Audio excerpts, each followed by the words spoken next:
Before we start, I would like to give a disclaimer, as this film will delve into the sensitive topics of self-harm, systematic bigotry, suicide, and bullying. I would also like to add that I use the terms queer and LGBTQ+ interchangeably, as well as using slurs to help prove points. Viewer discretion is advised.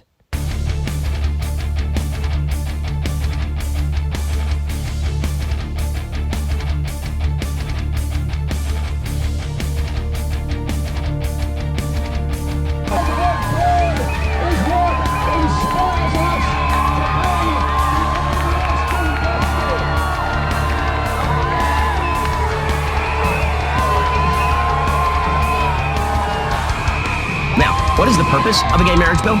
There is no purpose to a gay marriage bill. Has been so violated that you're having to run. Think how much more judgmental, think how much worse the judgment of God will be when his law has been rejected. Why can't I identify as a black lesbian? The sinners, the love of God is seen in the sacrificial love. That's why when it comes to these questions, biological sex matters. Last year, there were almost 400 trans-related hate crimes reported to the Met. The government say they want transgender people to be free to live and prosper in modern Britain. Those attending today say that will only happen if there's more trans visibility. Right there! Now that's a flag that deserves to burn! Burn, burn, burn, you queer.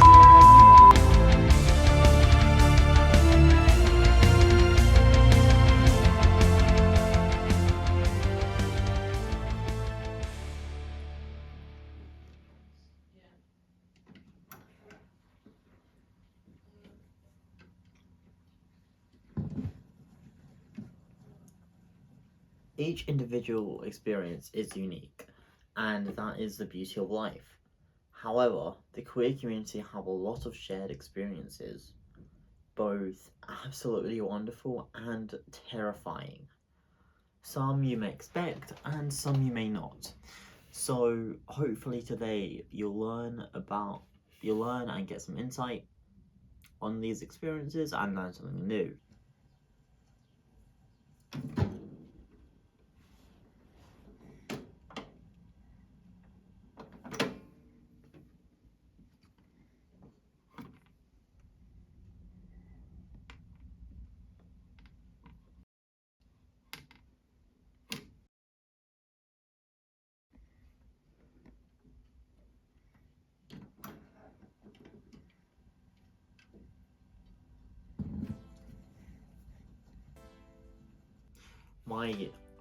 My journey of identifying as LGBTQ+ started when I was 12. It started when I thought I was a gay cis man, and then I had a bisexual male era, a non-binary bisexual era, and now I'm a trans lesbian, so, you know, it changes, and that is the point, that your identity can change. And that your current identity is your current truth, which, to be honest, is just a term I came up with whilst writing it, but it makes a lot of sense. So, yeah, your current truth is the identity that you know you are at the moment, or at least you, you're so filled with that identity, you're so fueled by it that you know nothing else. And your current truth and your identity doesn't always have to align. So basically, what you're publicly presenting your identity as can differ from what you know your current truth is. And this is called closeting. So for example, you know you're a gay man. This is the most bog standard example. You know you're a gay man inside, but you just haven't told anyone. So you're publicly presenting as a straight male. Well, then your current truth is a gay man, where you're publicly presenting as a straight man, they clash, and that is you being closeted. This is a major part of the queer experience, which shouldn't diminish your queer identity, but it can. And the reasoning that it can be diminished or stay closeted is because parents can kick you out, or you could lose a job, worst case scenario, or it could be in a really dodgy area, and just get hate crimes. It's not good. And you could go to any major queer community place, and you'll just see how many different identities there are in the community. Look at the survey I did just over here, and there are a numerous amount of different ways to realize that you are gay. It can be something like seeing the right person at the right time, such as these examples of watching the X-Men films as a kid. The second I saw Timothée Chalamet for the first time, to be honest, it was Tom Holland as Spider-Man that did it for me. When I saw that cinematic from Overwatch featuring McCree, and my personal favourite from this whole survey, just straight up porn. I mean, fair enough. And some people took to research after a queer assembly or presentation or seeing LGBT representation in media. Others had a slow realization, got similar to my experience, going from identity to identity and adjusting it appropriately to the research that you've conducted. So the most wholesome one has got to be our partner came out as trans male, as the support must have been such a rewarding and comforting experience for both people in the couple. I did not mean to hear that. That's because coming out can be and is an extremely difficult thing for people to do over and over and over again throughout your life, and potentially you come out to everyone you meet. So I met a few people for this film, and well, let them introduce themselves. What is your gender identity, pronouns, and name? Trans mask, Mm-hmm. he, they, and Casper. Hello, Casper. Hello. My name is Eric Garcia. He, him, but I'll accept they, even though I've never been referred to as they. Okay. And then identity, I am bisexual, I would say. Yeah. But not sexually attracted to men. So you are romantically attracted, but not sexually? Yeah, somewhat, yeah. Okay. I am William, and my identities are male, assigned male at birth, that's the right one, and I identify with that, so cisgendered. What about your sexuality? I don't know. Probably queer, I don't know. Fair enough. My pronouns are he, she, and my identity is gender fluid.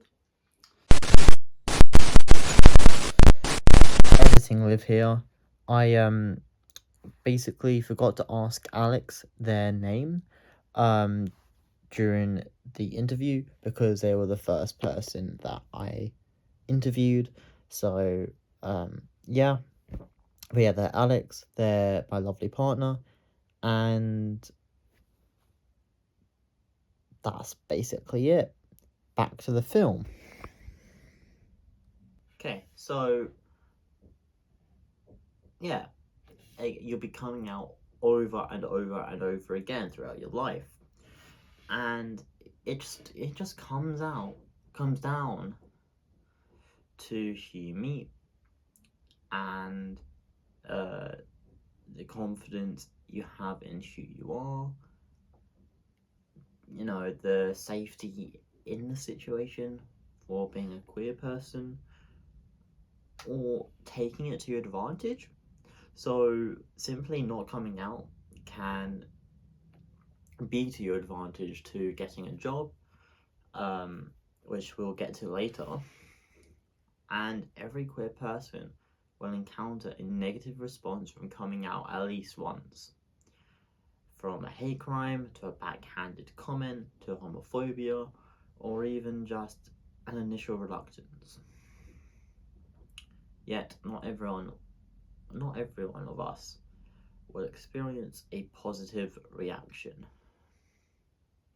What is your experience with coming out? I'm gonna be honest.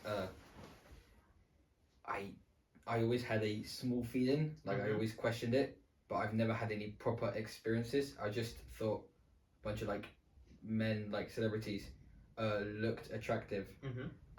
And then I kind of said to everyone that I was bisexual, but everyone already kind of imagined it or thought so. It was very easy. So I never really had like a coming out experience. Okay. Nah, not really a lot. Like I didn't really like come out like at one event. I just started saying a bunch of gay shit, and then everyone's kind of accepted it. Yeah, it's literally that. That's true. Literally, no one in my family knows, but like, I remember when I was like 6 years old or something, like, or 8. My dad said to my parents like, you know, like we wouldn't care if you were gay, right? It's like I think they know, but it's like sometimes my dad says stuff like, you know. Right, so what is the stuff that Dad says Like it's nothing like actually like homophobic. It's just like, oh, this generation, you know, the royal family. Is that like nothing like too bad, you know? Like I don't think you're gonna get sent to a camp or anything like that. It's just, you know, I'm gonna just wait. Okay. People my own age are generally quite accepting. I've had quite a few people talk behind my back about it, saying like people should just stay the gender they're assigned, and I don't particularly care about it. I find it quite funny. Coming out to my parents, I've had to come out about 3 times, but all of those, none of them were anything to do with gender, because I am not getting kicked out. I've come out a lot. I've come out, I think 6 or 7 different times with different identities before I realised all of those identities were just a part of me being gender fluid. My experience with coming out, mainly positive, but there's been also a lot of negatives as well. Obviously a lot of questions and things like that, which is fine, but a lot of inappropriate questions. And do you have any examples? People ask me what surgery I want, which is fine, but then they wanted specific details on my parts. Questions. Many people would usually ask me like what surgeries I wanted, and then about my AFAB sections specifically, and what they were like and what I wanted done to them specifically, which, and then the questions end up getting very invasive. For those who don't know, what's AFAB? AFAB basically means assigned female at birth, and then AMAB means assigned male at birth. How has this impacted your relationship towards other people in your life? It hasn't really impacted me that much. It's just been all very normal, mainly because a lot of my friends are dealing with the same stuff. I will say though that I don't think people actively know, because a lot of jokes around like gay stuff has been gone around like in a non-offensive way. So whenever I remind people that I am somewhat attracted to men, they're still quite surprised. Okay. How about towards your parents? Have you considered coming out to them? Oh no, I'm not. I don't think I would actually do it until if there's ever a moment where I do have some relation with in a gay relationship, because like so I'm not still 100% sure if I am or not, because I've never had that experience. Yeah. So unless I'm 100% sure, then maybe I will. But my parents do think I am gay, whether they like it or not, and it's very surprising for them to see that I am in a straight relationship. Not really a lot. Mhm. Like, if at all. Because anyone knows. Like, only people know, like, my friends and all that. And, like, since, like, most of them are queer, it's like, nothing's really changed. Yeah. Yeah. My parents and family surrounding relationships, it's been a little bit up and down. A lot of people see, well, at least my family don't know what it is, don't know what it means. So there's obviously a lot of explaining and educating that has to be done, which is absolutely fine. However, some people in my family still either have not outright refused to use my name, but have like still dead named me for ages until other family members had to speak to them about it and things like that. Friendships and my relationship is fine. In regards to both parties use my name, pronouns. They all understand it. I don't have to like over explain or anything, which is quite handy. And if anyone is confused about what it is, they ask politely and aren't like, they don't ask like those invasive questions about it. It hasn't changed much. My initial friend group from my secondary school, most of us ended up being some flavour of gay. And I think all of us in the end kind of explored with each other what we would and wouldn't like.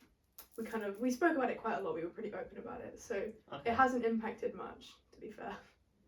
That's pretty good, to be fair. Yeah. You said that you haven't had any, like, gay experiences? Yeah. So if you theoretically broke up with your current partner, Yeah.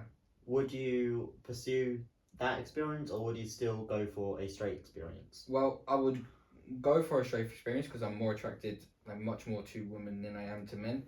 But if there was like a man that I am incredibly attracted to, then I would maybe try to go for that. Okay, fair enough. Have you ever been hate crimed, or do you know, like, have you ever witnessed a hate crime? No, not really. The worst that's really ever happened to me is I got called a faggot in a corridor when I had a rainbow bag. And walking to school once to Tommy Moore, this kid came up and asked me how many genders there were while his mate was recording, and I was like, I don't know, and then I just walked off. But I wouldn't call it a hate crime, I was just really freaked out. I was like, okay, thank you. Okay, so nothing much has really happened. It's not too bad then. Pretty good. Pretty slay. Pretty slay. I have had zero experience because, again, not a lot of people know, and not a lot of people actually probably remember that I am part of that. But with people that have been hate crimed, I don't really remember anyone that I know of having been hate crimed, especially within like a group. Not like physical hate crimes. But when I first came out, which was in school, I remained closeted because a lot of other people in the LGBTQ community, like within my school, were like harassed a lot. So I chose obviously to stay closeted. But apart from that, I've been like slurred out,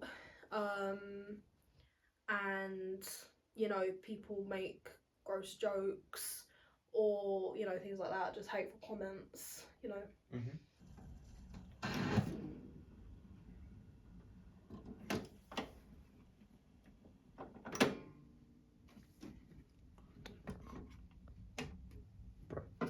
Whatever.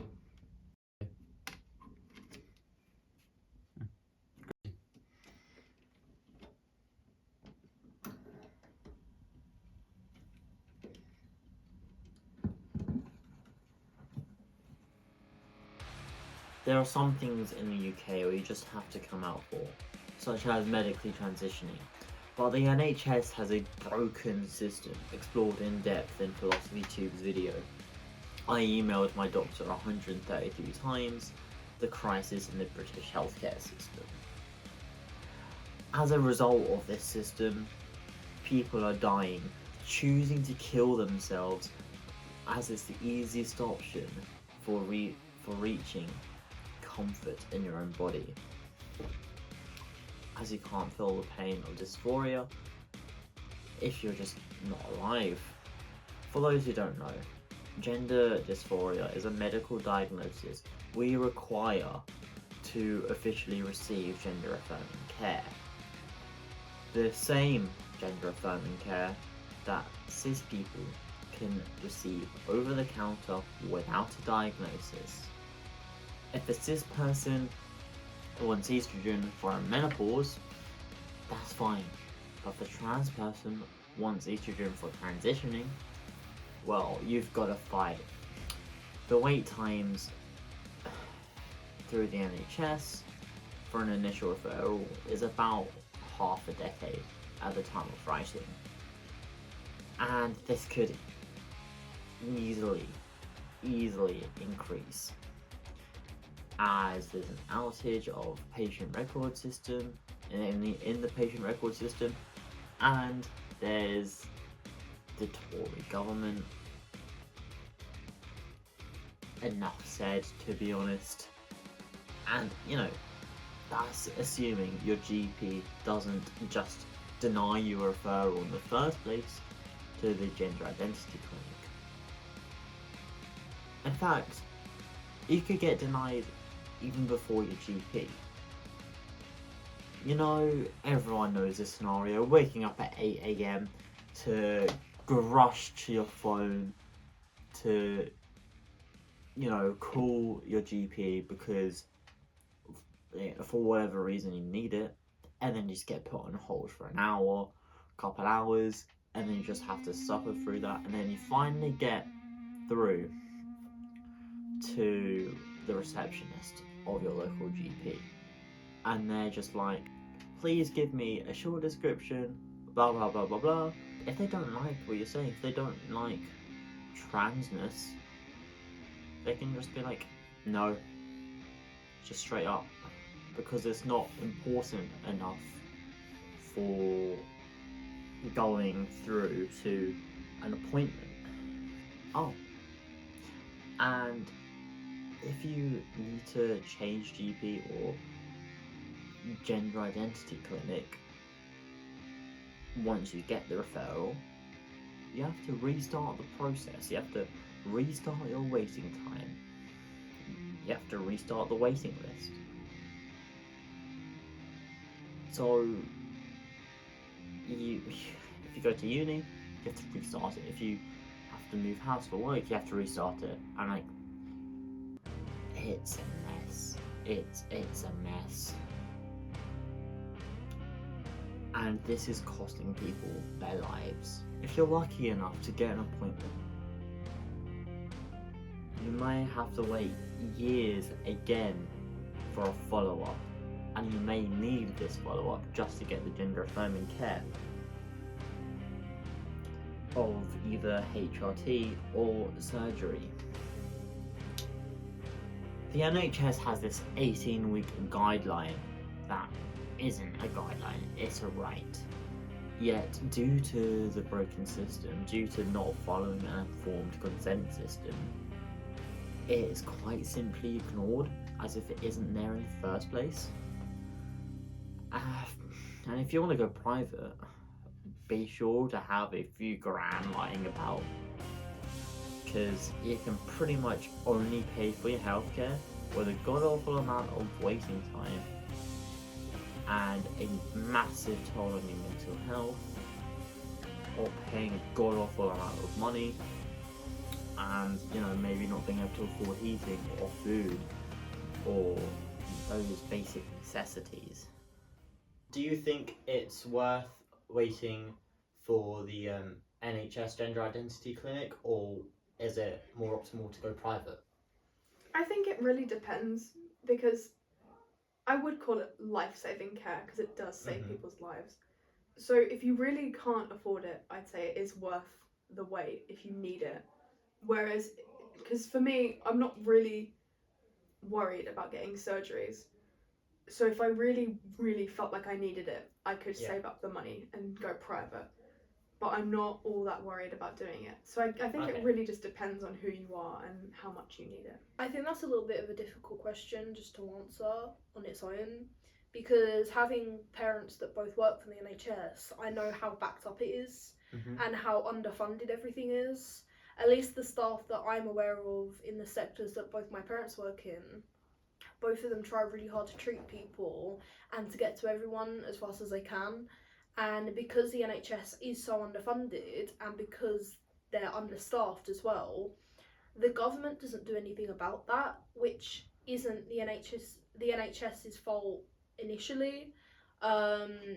In regards to obviously the government not hiring enough staff, well, the NHS hiring enough staff because it's under them. The NHS has to obviously go through a very long and tedious process for hiring staff because they've got to do many background checks, they've got to make sure they train people properly and things like that, just as a whole for the NHS. And then specifically in regards to the waiting times, I think that comes down to personal preference and how much someone wants, you know, the help and things like that. Yeah. If someone can't afford it or doesn't come from a supportive family, the NHS is really the only option they have. Yeah. Whereas if they've got a supportive family and can afford it, I would obviously recommend to go private because obviously the waiting times are significantly shorter. And especially with the suicide rates of trans people and LGBT people just as a whole, accessing those services can be really difficult. So if you're able to go private, I'd say probably go private. So for the gender identity clinic, the wait list currently is around 6 years. 6 years? From referral to your first appointment. What's referral? Is that like... So that's when you go to your GP, tell them that you're trans, and if they don't deny you, which is a thing they can do, that's bullshit. Which is a whole nother issue, which we'll delve into this video later. Where was I? Talking about the GP waiting list. So a referral is basically when you go to the GP, they accept your request for healthcare and they send you to the appropriate department of the NHS. Yeah. That waiting time for your first appointment is 6 years at the time of recording. Well, I don't think it's valid. I think it should just be like skip the whole fucking first part, you know. It's just, you got clinics about, you know, I don't know if it can be viable to have like specified clinics or whatever, but you've got clinics and all that stuff. You go in, you just say, I want I don't know how it works, because like I'm cisgender, I have no idea how it works. But from my understanding, if you're male to female, it's estrogen, is it? It's so you can get HRT or surgery for your gender affirming care. Yeah. HRT, or you can also get hormone blockers, which blocks your naturally producing hormones. If you're M2F, then it's estrogen and progesterone, I think. And then isn't F to M T testosterone? Yeah, testosterone. Yeah, so whatever. So for all that stuff, I think it should be clinics, and then you go in, you just say like, oh, like I, blah blah blah, I need this, I want this one, yeah, whatever, whatever your like specific like standpoint is, and then like if the waiting list there is like literally like there's so many people asking booking wise, then there's nothing you can really do about that. Like you can have the most supportive government in the fucking world, and you'll still never be able to avoid an actual valid like waiting list. Yeah. If it's just that, it'll probably cut down like significantly. So like the whole like going through it and like the whole like referral and all that bollocks, I think it's just like a bunch of like just like unneeded stuff. That system that you're referring to does have an official name because it is used in other parts of the world and even in the UK for other reasons, like you know when you've got a cold and then you just go to the shop and buy Calpol. Yeah, that is essentially the same system. I forgot the name of the system though, so in post I'll put the name up here. Do you know much about the waiting times for the gender identity clinic? No, I don't know a lot of. I don't know a lot about the community. So the current waiting times from referral to getting your first appointment is around 6 years. 6 years. Mm-hmm. So do you think it's worth waiting that out, or is it more optimal to go private? Or private, so like private as in like you have to pay to do it, and you could get like a shorter waiting time. Okay. Well, I mean, 6 years is just awful. I don't think anyone has to wait that long for anything. But I mean, I don't know. It just sucks. It just sucks. I mean, going private, and if it still maintains 6 years, then go private. I mean, depends kind of how desperate you are and how much you want it. But 6 years is just way too long for anything, especially that. There is a third option though, other than just straight up dying, straight up killing yourself, and it's in this weird legal grey area. So I do not recommend this, but I may do it myself in the future, to be perfectly honest. And it's called self-medication. If if you have a friend that's being given HRT, and they might give some to you, and you both ration it out, or you can import it from another country into here, and yeah, this is legal for estrogen, but if you do that for testosterone, I'm sorry, my trans mask friends, you are committing a crime, because testosterone is illegal because it's class C drug due to bodybuilders using it as a steroid.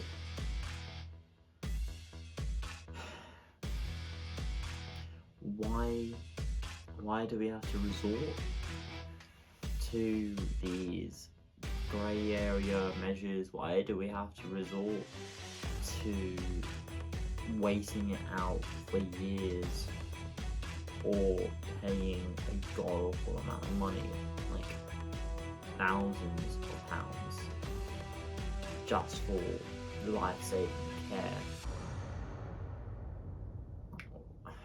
Well, it's quite simple. It's discrimination.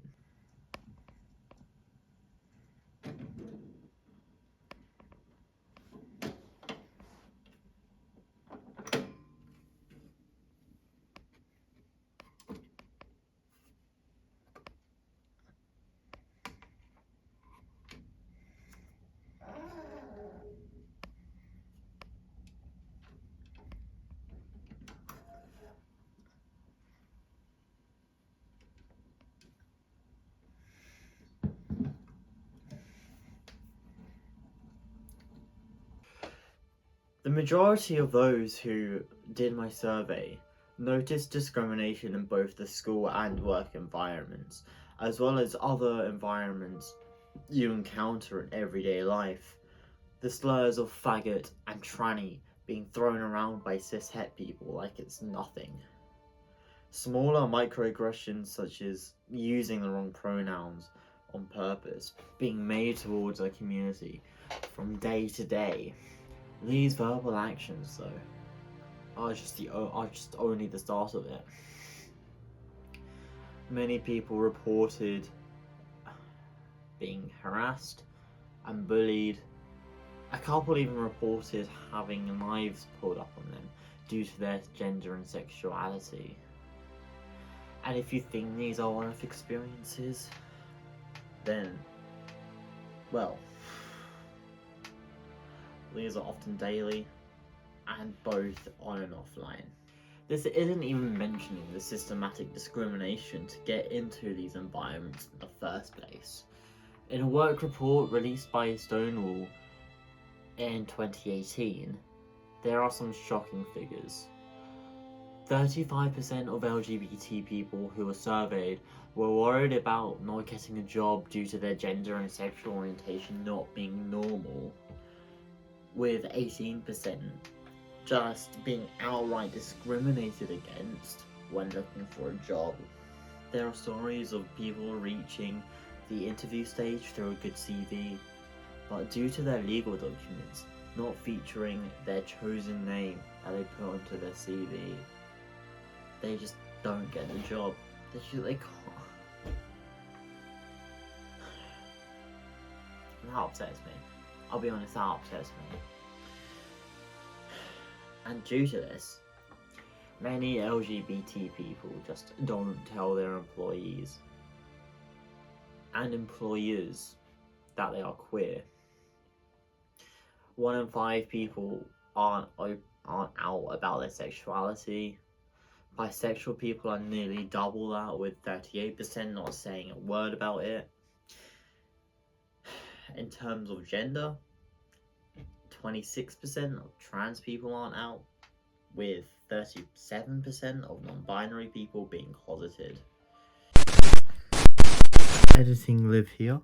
I just noticed that ever since I removed a paragraph from my CV, saying, like, explaining that I'm trans, I've gotten a lot more emails, which basically say, your profile looks like a really good match for our job, blah blah blah blah blah, please can you apply?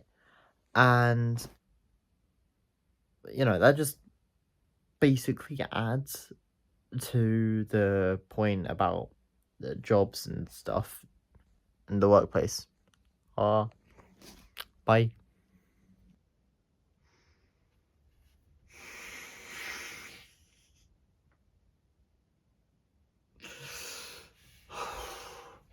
This makes me so angry and upset that this is acceptable to many people. In fact, it's encouraged by our current Tory government and other similar governments around the globe. We have Rishi Sunak blocking Scotland's gender recognition legislation. His attempt of changing the legal definition of sex to make it clear that sex means biological sex rather than gender, and through this, he attempts to remove trans people from the Equality Act from 2010, essentially removing any legal protection us trans folk have. Whilst this hasn't gone through yet, it's the fact that this is such a foreseeable future. It's just frightening. And going back to the blocking of the Scotland gender recognition legislation, this is the first time in history that England has used their power of blocking Scotland's laws. Political and social landscape towards the queer community. In regards to how, I don't really know, to be honest. So, like, all the stuff on Twitter about J.K. Rowling and people supporting her. So, I think it's ridiculous that still people are having issues with supporting one another, because I think it's just a basic human right, and not even a human right, just being humane and being a decent person is to just respect people. Mm-hmm. Whether you don't agree with it or believe it is, a personal preference, but that doesn't mean you have to project that onto other people. And I think that's the main issue, is there's a line between being ignorant and just being closed-minded. Mm-hmm. Being ignorant, obviously, once you educate someone, they're educated, and then they might not necessarily become an ally, but they are respectful and things like that. But someone who's closed-minded, even after you've educated them, they still remain disrespectful and rude, even though you've tried your best to educate them. And that's just where they stand. Okay. Which, and in regards to J.K. Rowling and everything like that, I think it's just hateful, and it's just hurtful, and people need to just open their eyes and realise that this is the way that we're moving. This is, so many people are of this community, and all come together and support one another. But we still have people in the world that don't support it and are just hateful, trying to tear it down. And they label people as these really horrible names, say they've done things when they really haven't. And I think that goes for a lot of communities, and it just has to stop.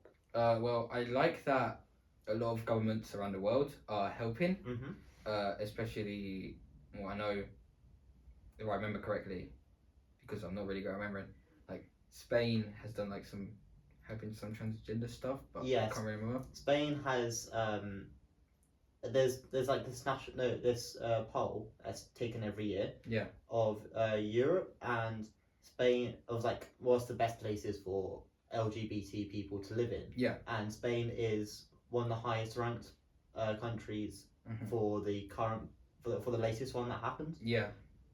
So I like that a lot of governments are helping, but I do feel like there's a lot of, especially I would say like more Western places, so like here in England, and then obviously in America it's like a whole bad thing, and then it's I mean, it's way better than it was before. It's still not that good, and I feel like it should improve in a lot of aspects. Well, like there's a lot of like countries, you know, that like where like it's like, for example, like Qatar, where it's like it's really shit there, and a lot of people try and change that, but like I don't think in places like Qatar it's ever going to change, because it's one thing for the government to act certain way, like in the UK, but at least in the UK there's a bunch of people who are against it, there's a big voice against it. But in Qatar, like not only does everybody just like agree with the government, like they fully wholeheartedly agree with it. Like it's not like they're being forced to agree, they just do agree. And like obviously there are going to be some people in the Qatar who aren't like that, but for them it's illogical to try and fight it because it's just instant death. So it's basically for them just like fake it the whole time and then leave. So but in places like the US and the UK it's pretty shit, but at least there's like a chance for change in all that. Well, I've cried about it on quite a few occasions with the way it's going, because I feel we moved forward quite a lot with how accepting people were, and then suddenly we've taken all of that back, and I don't quite understand why. So it's quite upsetting to see, because especially if I went to somewhere like America, I would have no rights, and it's like the queer panic bill. Something like that is terrifying to have to try and comprehend, that if I went to America and got shot, the person could get away with it just by saying, oh, I was panicked because they were gay. And that's not, I know it's not this country, but to see that in another country and watch England slowly move towards that is quite a horrifying kind of realization that could be the reality of this country. This shift really started around 2015 because there's this poll that happens every year, basically ranking all the European countries in how safe it is to live as a queer person. And in 2015 the UK was ranked as number 1, and in 2022, which is the latest edition that's came out, it was moved down to 17th place. And I totally agree. Seeing this shift backwards and looking more conservative and following the path of other countries such as America, it's fucking frightening, to be honest. Furthermore, there's the LGBT movement, which is an anti-trans movement and charity known as the LGBT Alliance, which was founded in 2019. As James Somerton said in the queer dystopia of the LGBT movement, this is built on an us versus them mentality that is established in the NHS's gender-affirming care for trans people and the government growing anti-trans beliefs. Despite there being other British pro-LGBT charities, the LGBT Alliance is the only one that's officially recognised, and this excuse of a charity is a microcosm of queers being bigoted to other queers. This charity was founded in response to Stonewall's interpretation of queer theory, which has its focus on gender and how that doesn't always align with your biological sex. This is due to your gender being determined by your brain, with trans people having their brains be closer to their cis counterparts rather than their biological sex counterparts. So, for example, me as a trans woman, my brain will be closer to a cis woman's brain rather than a cis man's brain. And for those who are wondering, non-binary people, their brains are like in that midpoint between a cis male brain and a cis female brain. But yeah, the LGBT Alliance just doesn't see it this way. Essentially, they are a trans exclusionary radical feminist group, or a TERF group for sure. In 2021, the trans activist charity, primarily for trans youth, Mermaids, appealed the LGBT Alliance's charitable status. This appeal is supported by other activist organisations, including the LGBT plus Consortium, Gendered Intelligence, the LGBT Foundation, and Transaxual, as well as being crowdfunded by the Good Law Project.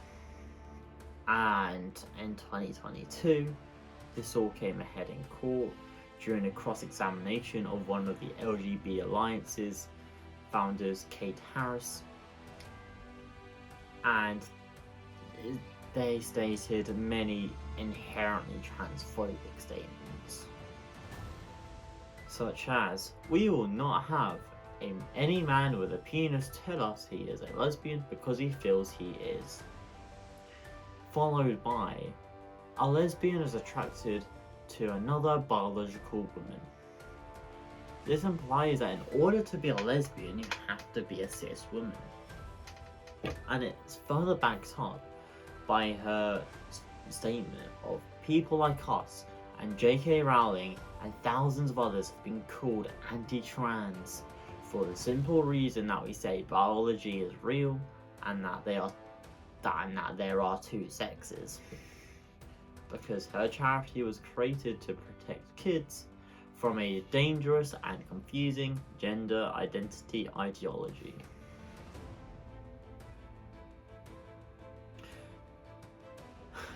In order for their arguments to even make any sense, the LGBT Alliance has to have 3 beliefs. 1.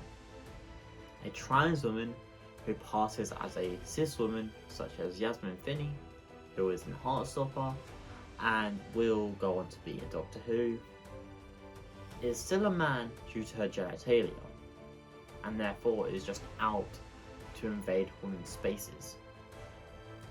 2.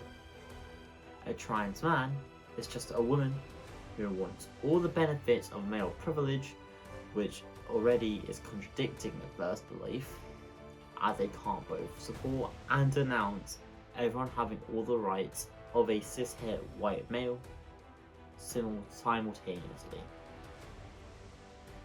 It just simply doesn't make any sense. And finally, 3. Completely ignore the existence of intersex people who are biologically neither a man or a woman due to a multitude of different reasons, such as having an XXY chromosome or having the internal organs of their body not be accurate to their genitalia. Therefore, intersex people are essentially the cis version of a non-binary person. And while yes, they are usually put into AFAB or AMAB labels at birth, but they are fundamentally intersex people. All of this inter-LGBT discrimination is highly ironic, and it's really not helping anyone out.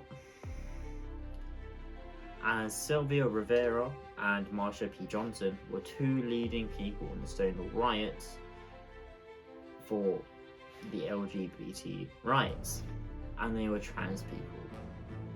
If it wasn't for the trans community, no one in the queer community would have half as many rights as we do right now.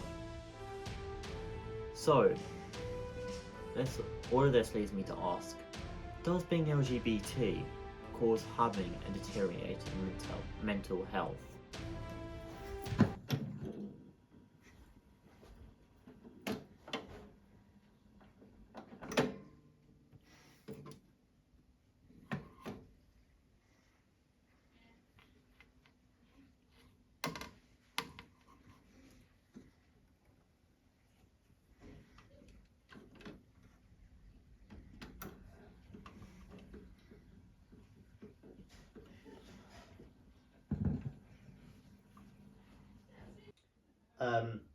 So, do you believe there is a correlation between being queer and a deteriorating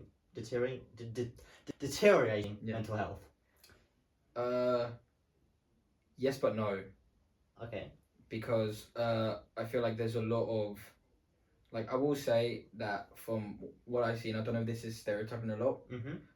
So I'm apologize if I've been offensive, but I've seen a lot of like queer people that are more happy than like traditional people, like normal people or straight people. Or, but I have seen a lot of queer people that are depressed. So like on the internet and friends and stuff. So I feel like there is a correlation, but at the same time there isn't. It just really massively depends on people's situations and like what's going on in their life. So there is, but there isn't, because some people are much more happier when they've come out and they don't get hate crimed as much. So they're happy, they don't get discriminated. But then obviously there's people that get hate crimed like tons. Their parents will like hate them, they don't support them, blah blah, and then obviously that ruins people's mental health a lot. So there is in a lot of aspects a correlation, but there in some aspects, I mean, maybe it does help with mental health. To be honest, I would totally agree with what you just said. Yeah. And but it's just the amount of people who end up in that happy route compared to the darker route. Yeah. Is very imbalanced. So just off the top of my head, because I don't have any statistics on me right now, in the last year or so, wait, no. My brain's going to a completely different statistic, which is probably more relevant. Yeah. So, in 2018, the charity Stonewall did this survey, basically saying, what is the relationship between being queer and the work environment? Yeah. And in there, there's about a quarter or so, and I'll edit up the actual statistics in this space here, but around a quarter or so people just straight up don't get jobs just because they put their sexuality in their CV. Yeah.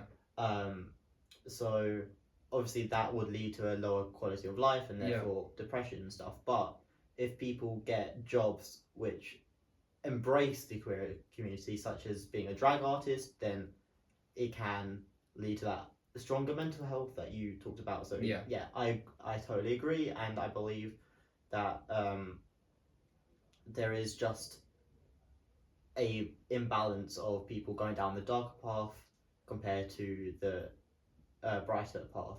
Yeah. I'd say yes, but not in the sense that if you have a weak mental health, you're going to be queer. Yeah. I think it's if you're queer, you're probably going to have a weak mental health.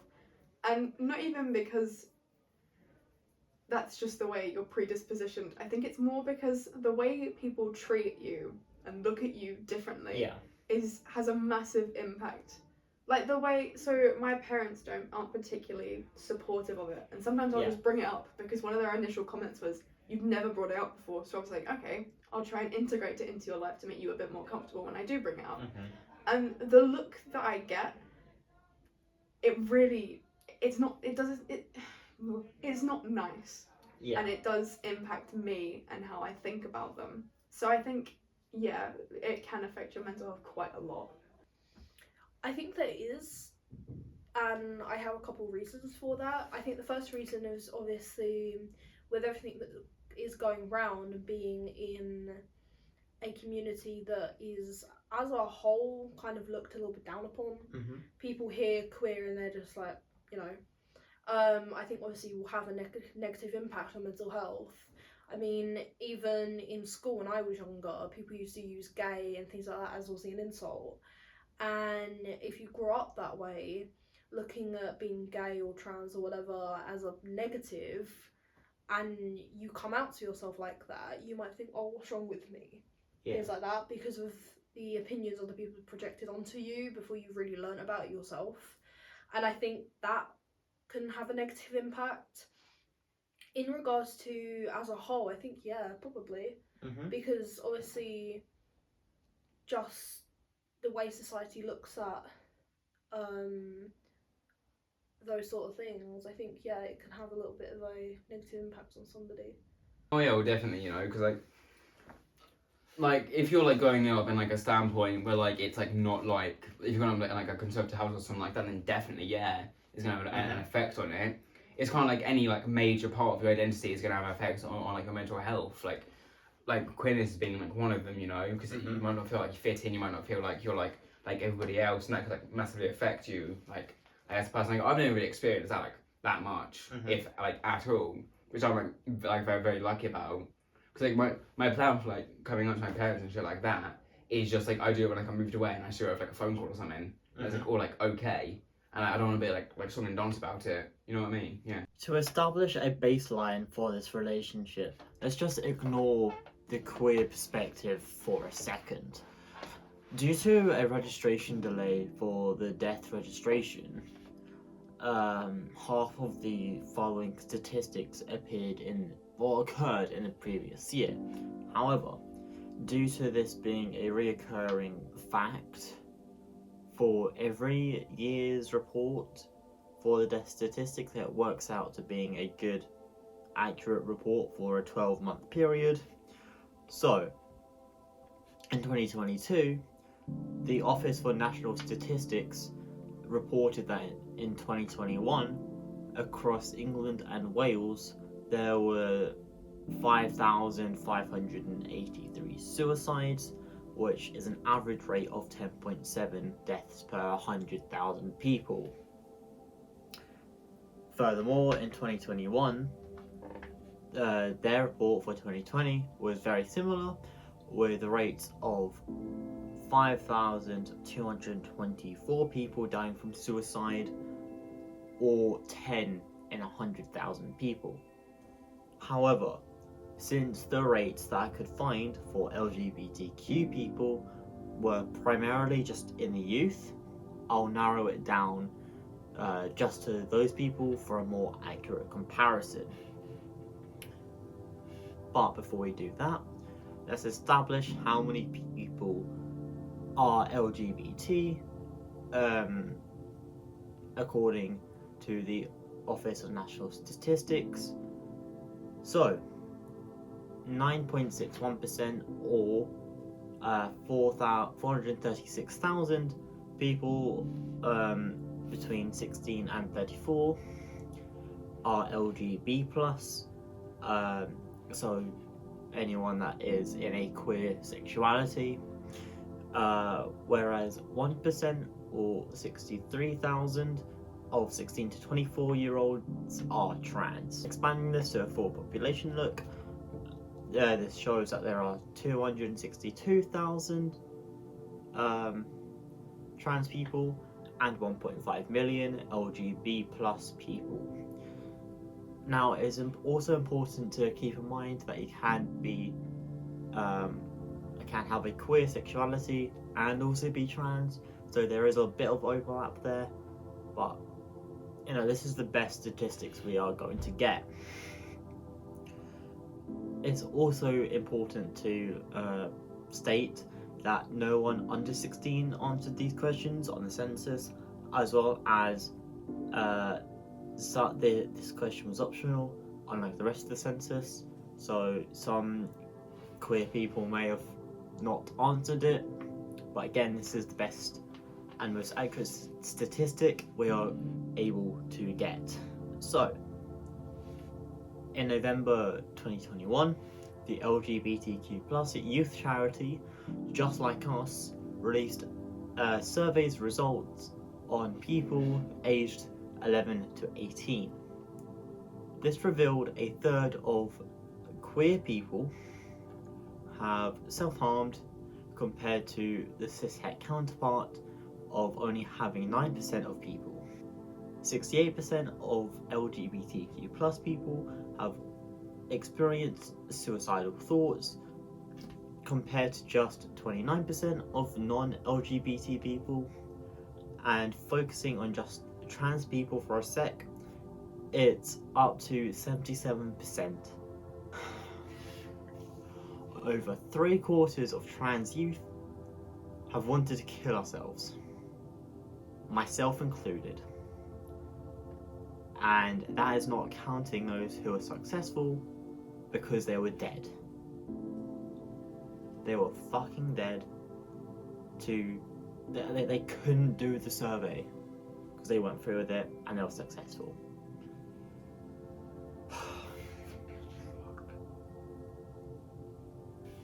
Another survey conducted by Stonewall in 2021, focusing on the LGBTQ youth of people aged 11 to 19, presented in the Journal of Public Health. This revealed similar stats of 65.3% of LGBTQ youth have self-harmed, with 73.8% having suicidal thoughts and 25.7% actually attempting it. A quarter of queer youth has attempted suicide. Just let that sink in for a sec. 1 in 4.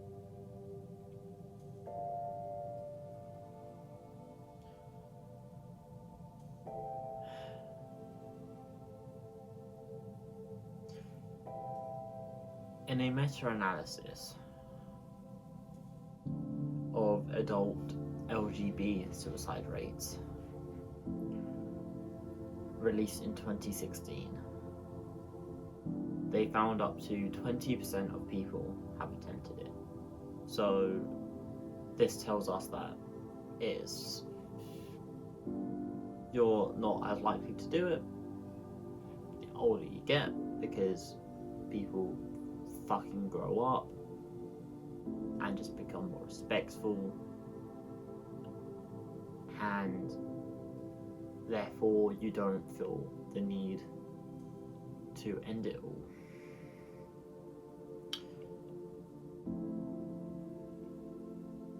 Another study focusing on trans people found within the adult lifetime, so from turning 18 till you die,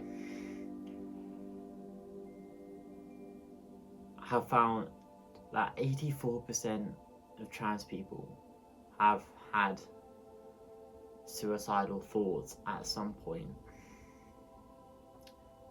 and 48% have attempted.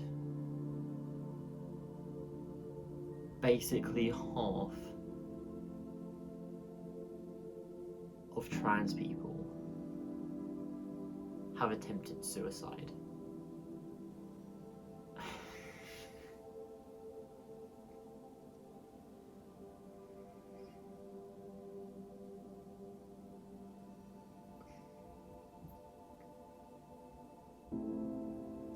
That terrifies me and upsets me,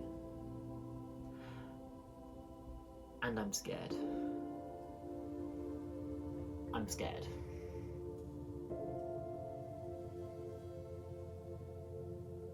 Because those are my friends. Those are the people who usually are the nicest people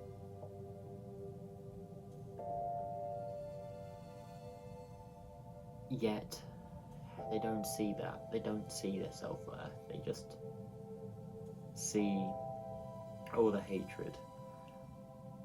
And it just turns into death.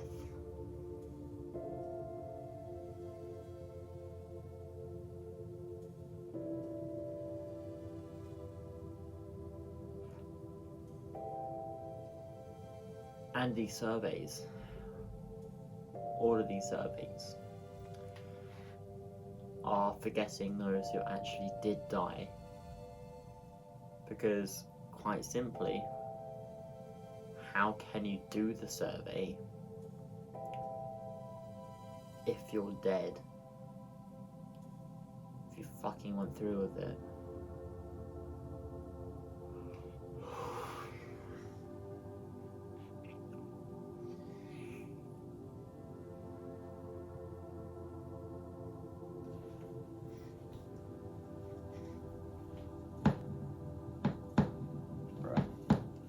Oh well.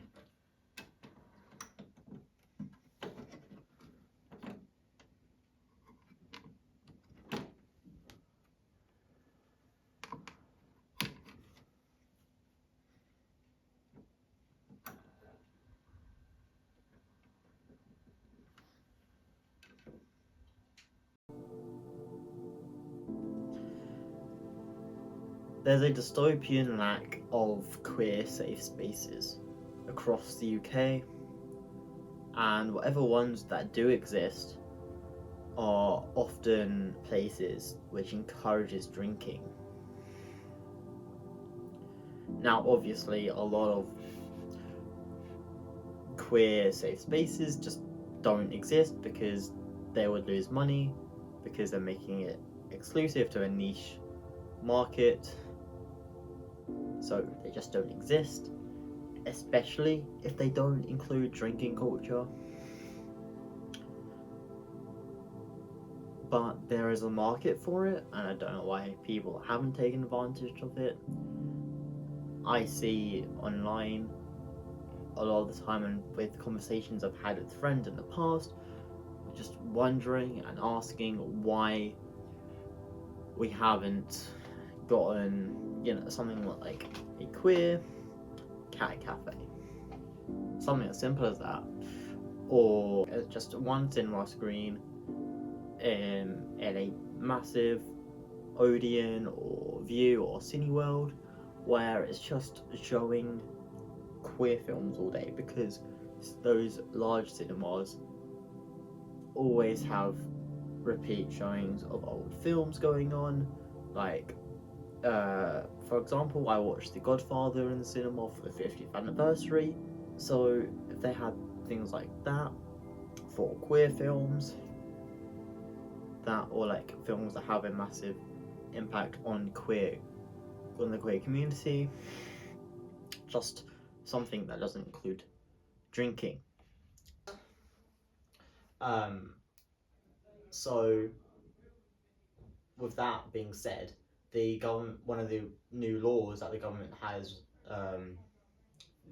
put into place recently to enforce this is essentially if you're peacefully protesting a little bit too loud, the police can come and shut it down. Exactly, and you can get arrested. Mm-hmm. How do you think that would impact Pride?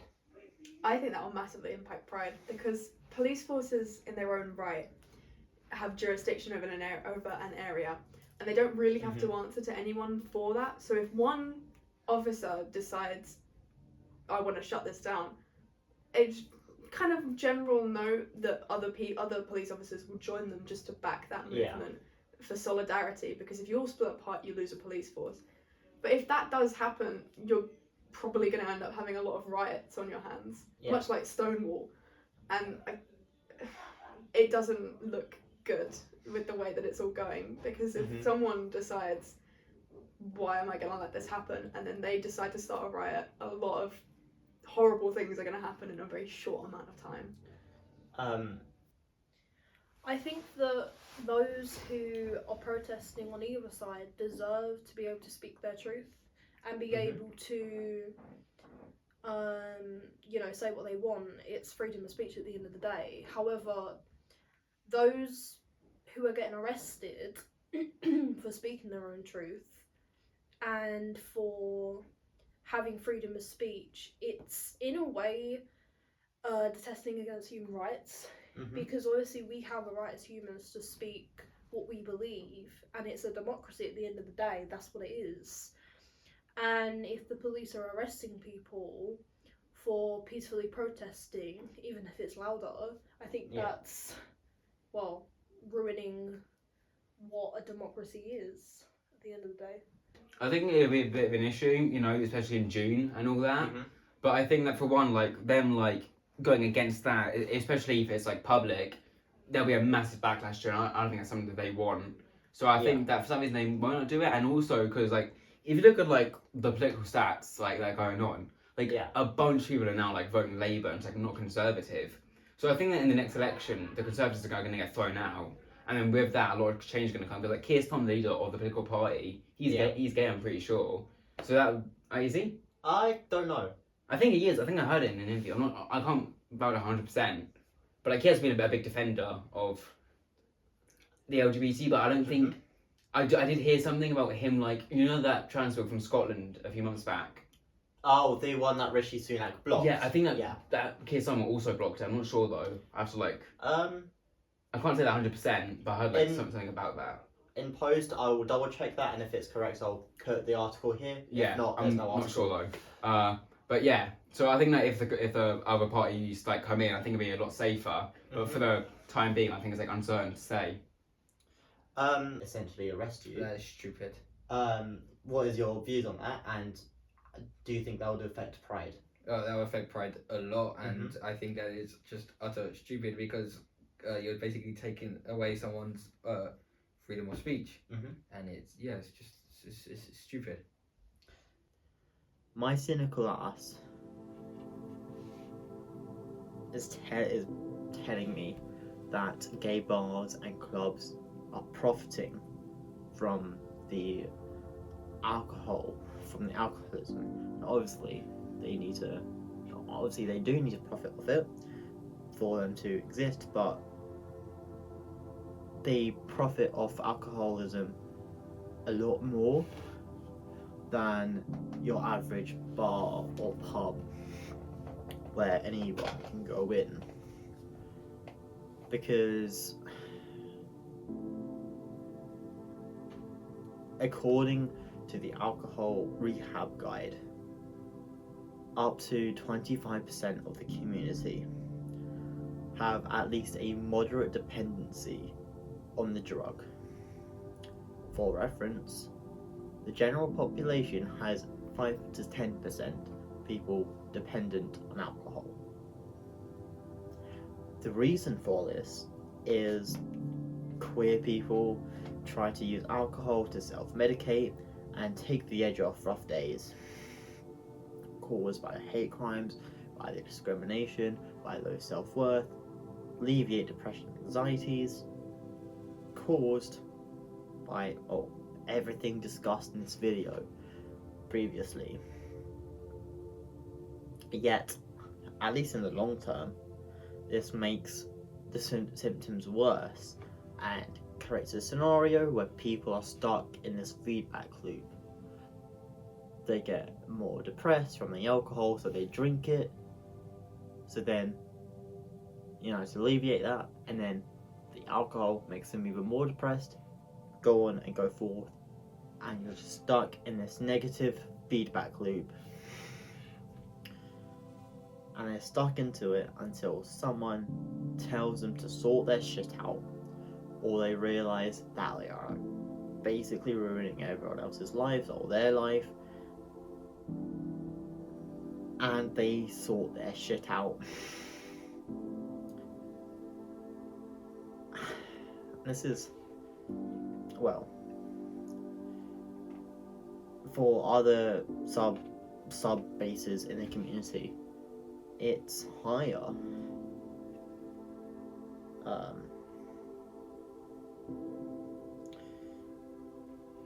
Bisexual women and men report higher rates of alcoholism compared to both heterosexual and homosexual men and women. Older lesbians report higher drinking patterns compared to their younger selves, to their younger people in that same sub-genre of the community. Everywhere you go within the queer community, drinking culture is involved. So, and heavy drinking is normalized, or even more normalized within this community compared to the general population that don't really have anywhere else to go other than a gay bar. That being said, art and fashion are major aspects of queer culture. So I know for myself at least, going to gigs of queer artists is a safe, if loud, space with one of the most impactful moments of my life being at a Chorus gig. With a song about the trans experience, coming from trans people, coming from very queer people, and just knowing it was from their heart, just made me tear up.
every time I've seen this song live, and I've just been to a Crawlers gig or another queer artist's gig, I've just felt so safe and at home, and I was on top of the world, like nothing could touch me.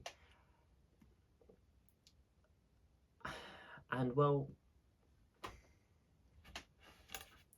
you can bring that with you anywhere you want, or at least that's how it feels like for me with fashion, because if you're comfortable in the clothes that you're wearing day to day, then it's almost like a personal bubble of a safe space that you just bring everywhere with you, everywhere and anywhere with you.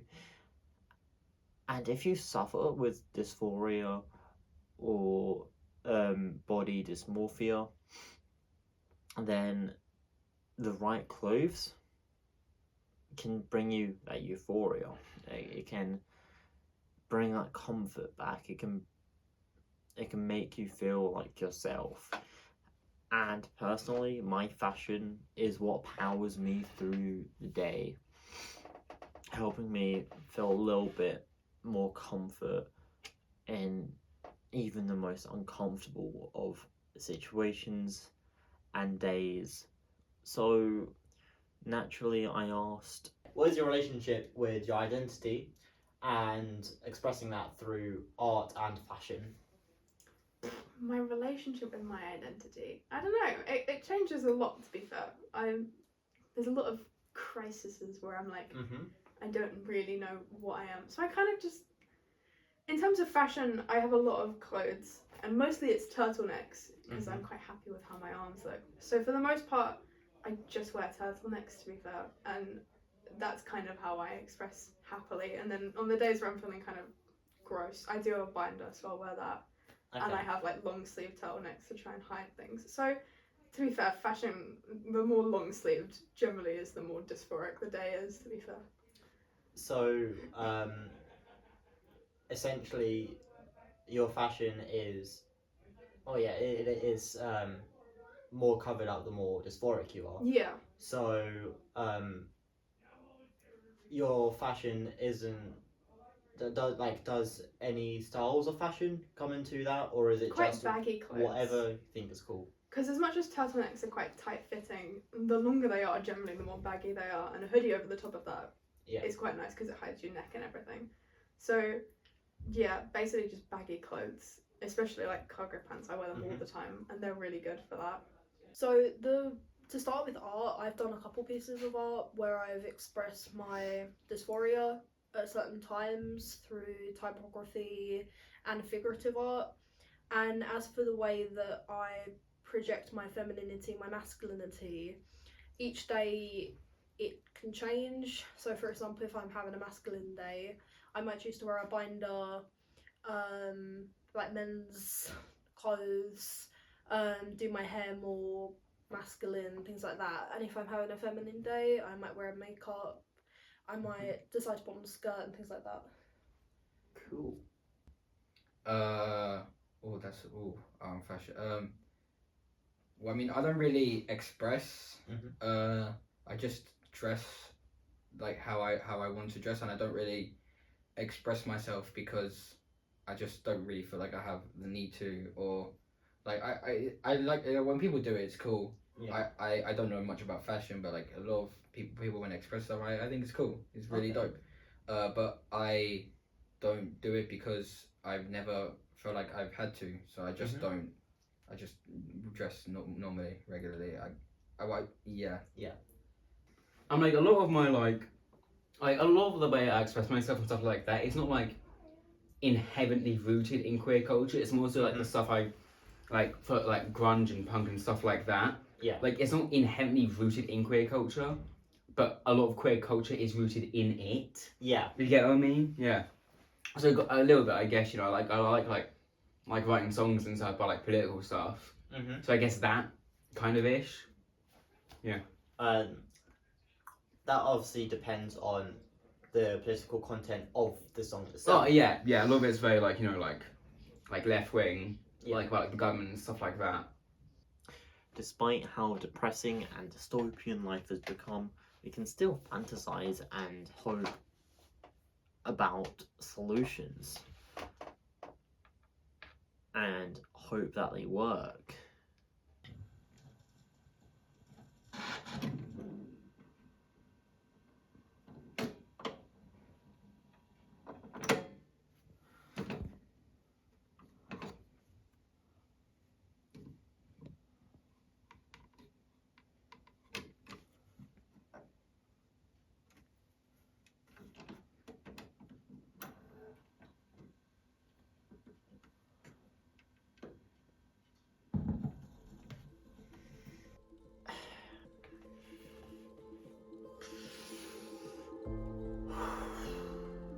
That being said,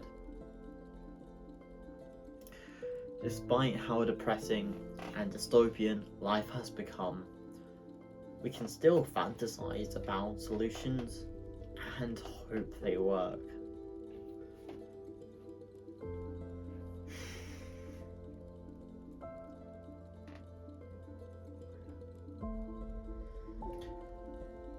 Okay, so some solutions.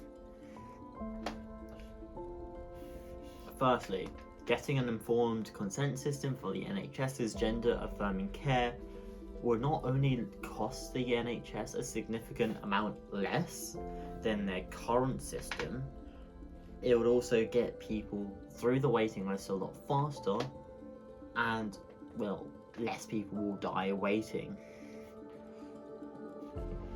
Next, going to more pride parades and similar protests.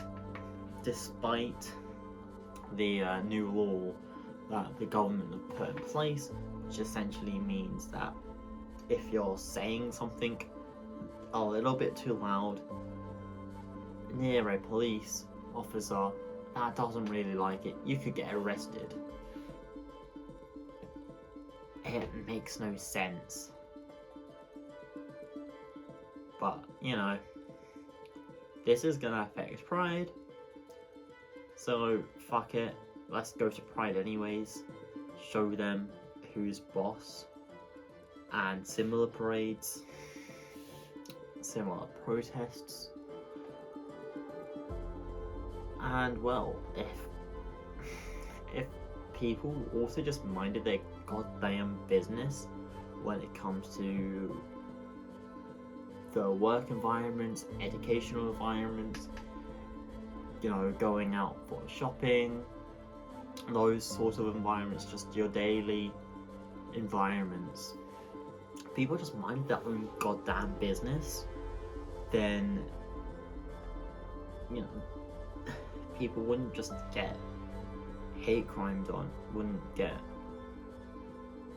tranny or faggot thrown at them. Yeah, people are just too nosy and want to have an opinion on fucking everything, even when it's not really their place for that.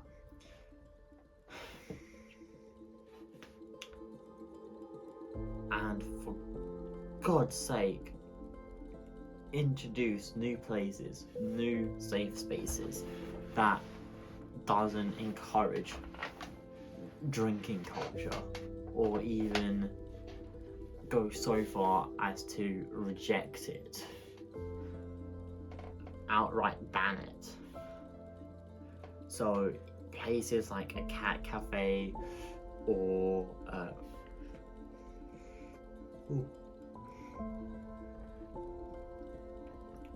like, again with the cinema thing, or yeah, who knows, like having drag shows where you can't get alcohol, I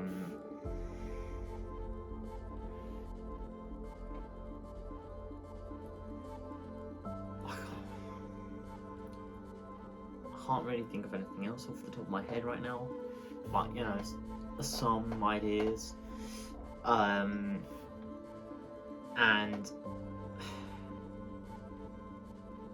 you know, getting onto antidepressants, getting onto anti-anxiety meds, getting diagnosed for other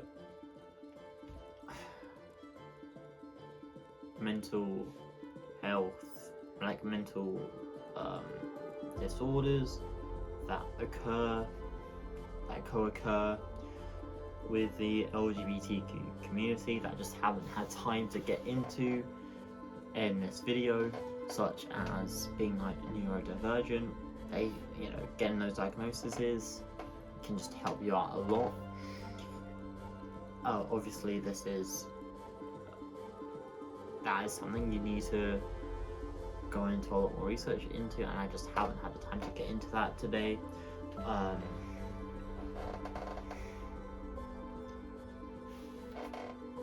But yeah, main things really is protesting, pushing forwards, and getting onto any medication that can help your mental health.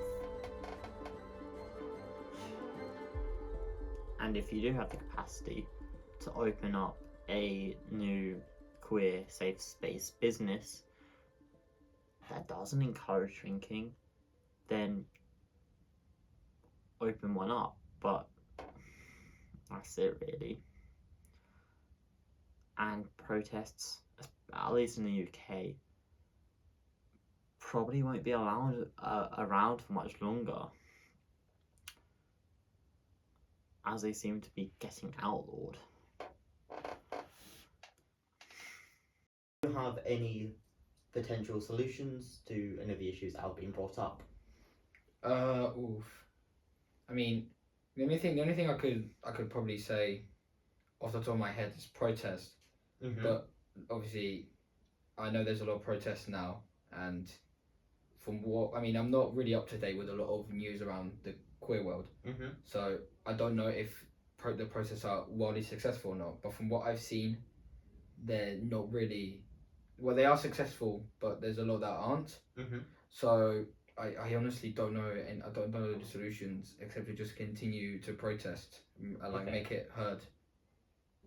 I really think the only solution is to like get the Tories out, because they're not going to change anything. Like they won't ever change their standpoint to someone else, because they're all already a bunch of bigots, and you can't really change their mind. And in the US, I know it's in the UK, but in the US it's way fucking worse. Yeah. Because they got like lobbying, which is like legal bribery and all that, and it's a whole nother clusterfuck. So I think that in the UK, the easiest way to approach is just get the Tories out and get in a different party. I think the only thing people can really do is come together and keep pushing. Mm-hmm. Because at the end of the day, if someone refuses to change their mind, then there's not really a whole lot you can do. I think people just have to an extent, try and push through it and push past it, because as humans, we've always evolved, we've always come forward, we've always adapted, because that's really what our nature is its adaptivity. And I think eventually we'll get to a point where people have adapted to the idea of people changing their gender, or understanding their own identity, and people being allowed to experiment with their identity no matter where they come from or what that might be. And I think just as a whole, people just need to stop being so hateful. Yeah. And being so just, yeah.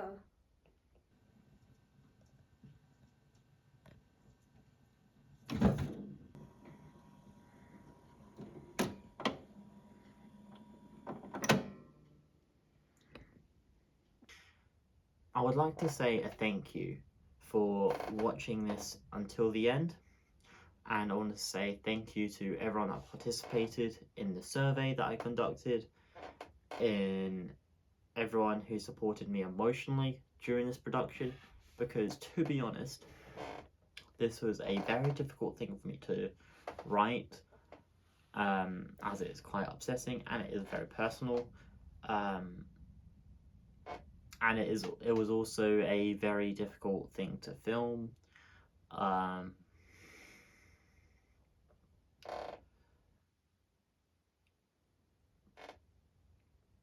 And yeah, I just want to say thank you to everyone who supported me emotionally during this production. And I want to say thank you to Alex, Casper, Will, and Eric for doing the interviews.